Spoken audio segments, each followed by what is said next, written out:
ఉద్దేశించి తన మాట తన పాటతోటి ఈ ముందుకు వస్తున్నాడు. గట్టిగా చప్పట్లతోటి అన్నకు స్వాగతం తెలపాల్సిందిగా కోరుతూ జై తెలంగాణ, జై జై తెలంగాణ. హలో. ఇవాళ బోరబండను చూస్తే నాకు బోరబండ అని కాదు, పోరుబండ అని పిలవాలని అనిపిస్తుంది. ఇచ్చిన వాగ్దానాలు అమలు చేయక ప్రశ్నించిన వాళ్ళని అణగదొక్కుంటూ అబద్ధాలాడుతూ విపరీతమైన అవినీతికి పాల్పడుతూ పారిశ్రామికవేత్తలను బెదిరిస్తూ పేదవాళ్లను అణగదొక్కుతూ ప్రతిపక్షాల మీద కేసులు పెడుతూ ఇష్టారాజ్యంగా పరిపాలిస్తున్న రేవంత్ రెడ్డిని సాచి ఒక్క చెంపదెబ్బ పెట్టేటందుకు సిద్ధంగా ఉన్న బోరబండ పోరుబండలాగా ఉంది ఇవాళ. బోరబండ బస్తీలల్ల గులాబీలు పూసెనంట, బోరబండ బస్తీలల్ల గులాబీలు పూసెనంట, బోరబండ బస్తీలల్ల గులాబీలు పూసెనంట, బోరబండ బస్తీలల్ల గులాబీలు పూసెనంట, గులాబీల పరిమళాలు గుండె గుండెను తాకెనంట, గులాబీల పరిమళాలు గుండె గుండెను తాకెనంట, గులాబీల పరిమళాలు గుండె గుండెను తాకెనంట, గులాబీల పరిమళాలు కేసీఆర్ పిలుపులాట జనమంతా జమగూడుదమా ఓ చిన్నక జాతరోలే సాగిపోదమా, జనమంతా జమగూడుదమా ఓ చిన్నక జాతరోలే సాగిపోదమా, కారు గుర్తు కోటు వేద్దామా ఓ చిన్నక సునీతక్కను గెలిపిద్దామా, కారు గుర్తు కోటు వేద్దామా ఓ చిన్నక సునీతక్కను గెలిపిద్దామా. నీతిగల్ల కేసీఆర్ నీళ్ళ బాధ తీర్చినాడు, నీతిగల్ల కేసీఆర్ నీళ్ళ బాధ తీర్చినాడు, నీతిగల్ల కేసీఆర్ నీళ్ళ బాధ తీర్చినాడు, నీతిగల్ల కేసీఆర్ నీళ్ళ బాధ తీర్చినాడు, బిందెలతో నీళ్లు మోసే బాధలు తీర్చేసినాడు, బిందెలతో నీళ్లు మోసి బాధలు తీర్చేసినాడు, నల్ల బిల్లు లేకుండా మంచి నీళ్లు తాపినాడు జనమంతా.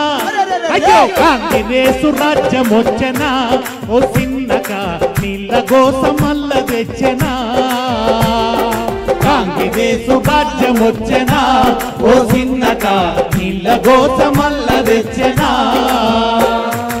ఆశపడితే మోసమాయనా ఓ చిన్నక నల్ల బిల్లు మల్ల వచ్చనా,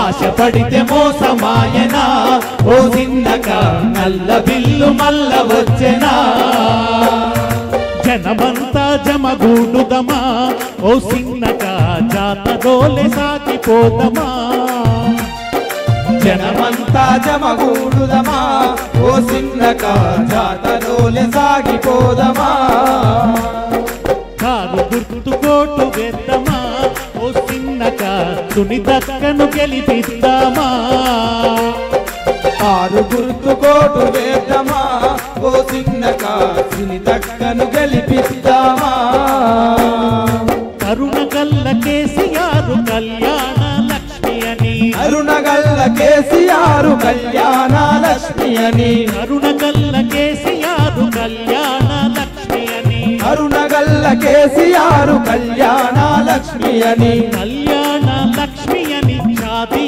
ముబారక్ అని, కళ్యాణ లక్ష్మి అని షాదీ ముబారక్ అని, 116 లక్షణంగా ఇయ్యలేదా కాంగ్రెసు బంగారం తులం బంగారం ఆశ చూపెనా ఓ చిన్నక కాంగ్రెసు దోక చేసెనా, బంగారం ఆశ చూపెనా ఓ చిన్నక కాంగ్రెసు దోక చేసెనా, వచ్చే లచ్చ రాకపాయనా ఓ చిన్నక అడిగి అడిగి దుఃఖం వచ్చెనా, వచ్చే లచ్చ రాకపాయనా ఓ చిన్నక అడిగి అడిగి దుఃఖం వచ్చెనా, జనమంతా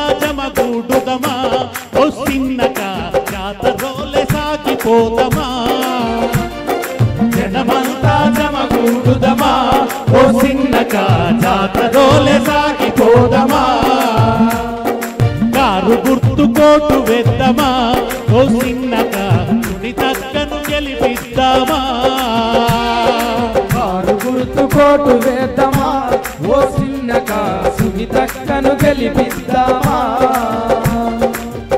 ఇవాళ ఈ జూబ్లీ హిల్స్ కు జరుగుతున్న ఉప ఎన్నిక దిక్కు మొత్తం తెలంగాణ ప్రజలు చూస్తున్నారు. ఒకప్పుడు ఎరువుల బస్తాల కోసం 10 ఏళ్లు కేసీఆర్ పరిపాలించిన 10 ఏళ్లు అన్న కొంచెం ఆగలే లొలిపెట్ట ఎరువు బస్తా కోసం ఏ రైతు అవస్థ పడలే. కానీ మొన్న ఈ రేవంత్ రెడ్డి పరిపాలనలో ఏమైంది? రోజుల కొద్ది లైన్లు కట్టాల్సి వచ్చింది రైతులు ఎరువు బస్తా కోసం. ఆ ఎరువు బస్తాల కోసం ఆవేదన పడ్డ బతుకు భారమైపోయిన రైతన్నలు మీ జూబ్లీ హిల్స్ దిక్కు చూస్తున్నారు. ఏం చేస్తారు జూబ్లీ హిల్స్ ప్రజలని మీ దిక్కు చూస్తున్నారు. నిరుద్యోగులు వాళ్ళకేం చెప్పిండు రేవంత్ రెడ్డి? ఒక్క సంవత్సరంలో 2 లక్షల ఉద్యోగాలు అని చెప్పిండు. సంవత్సరంలో 2 లక్షల ఉద్యోగాలు. జాబ్ క్యాలెండర్ వేస్తా అన్నాడు. ఎప్పటి ఉద్యోగాలు అప్పుడు ఖాళీగా ఇచ్చేస్తా అన్నాడు. ఇచ్చింది లేదు, సచ్చింది లేదు. 2 లక్షలు కాదు కదా, 20,000 ఉద్యోగాలు కూడా రేవంత్ రెడ్డి ఇయ్యలే. భవిష్యత్తు అంధకారం అయిపోయిన నిరుద్యోగులు మీ దిక్కు చూస్తున్నారు. ఇందిరమ్మ ఇండ్లు కడతా అన్నాడు. ఇందిరమ్మ ఇండ్లు కట్టుడు మాట ఏందో గాని హైడ్రా పేరు మీద ఉన్న ఇండ్లు కూలగొడుతున్నాడు. ఇందిరమ్మ ఆనాడు కట్టించిన ఇండ్లు కూడా ఇప్పుడు రేవంత్ రెడ్డి కూలగొడుతున్నాడు. హైడ్రా అనే పేరు పెట్టి ప్రభుత్వ జాగాలలో ఇండ్లు కట్టుకున్నారని చెప్పి అర్ధరాత్రి బుల్డోజర్ తెచ్చి రాత్రికి రాత్రి ఇండ్లు కూలగొడుతున్నాడు. ఆ హైడ్రా బాధితులు మీ దిక్కు చూస్తున్నారు. రేవంత్ రెడ్డికి మీరు గుణపాఠం చెప్తారా చెప్పరా అని. 6 గ్యారెంటీలు అన్నాడు, అమలు చేసిండా? 6 గ్యారెంటీలు అమలైనాయా? నెలకు 2,500 ఆడపిల్లలకి ఇస్తానన్నాడు. వస్తున్నాయా? వస్తున్నాయా ఎవరికైనా? ఆ ఆడబిడ్డలు మీ దిక్కు చూస్తున్నారు. ఈ ధోకేబాజీ రేవంత్ రెడ్డికి జూబ్లీ హిల్స్ బిడ్డలు గుణపాఠం చెప్పాలి, బోరబండ బిడ్డలు గుణపాఠం చెప్పాలి అని చెప్పి ఆ ఆడబిడ్డలు మీ దిక్కు చూస్తున్నారు. ముసలవ్వలు పాపం, తాతలు వాళ్ళకు కూడా ఆశ పెట్టిండు. గుడ్డి కొంగలో ఎదురు చూస్తున్నారు పాపం. ఈ రేవంత్ రెడ్డి 4,000 ఇస్తా అన్నాడు. 2,000 కాదు 4,000 ఇస్తా అన్నాడు. ఆ ముసలవ్వలు తాతలు మీ దిక్కు ఆశగా చూస్తున్నారు. మీకు ఒక అవకాశం వచ్చింది. ఇవాళ రేవంత్ రెడ్డికి చురుకు పెట్టే అవకాశం మీకు వచ్చింది. వాత పెట్టే అవకాశం మీకు వచ్చింది. కర్రు గాల్చి వాత పెట్టే అవకాశం మీకు వచ్చింది. బిడ్డ రేవంత్ రెడ్డి, నీ పరిపాలన బాగలేదు. నీ 6 గ్యారెంటీలు అమలు కాలేదు. నీ తిట్ల పురాణం వినడానికి జూబ్లీ హిల్స్ సిద్ధంగా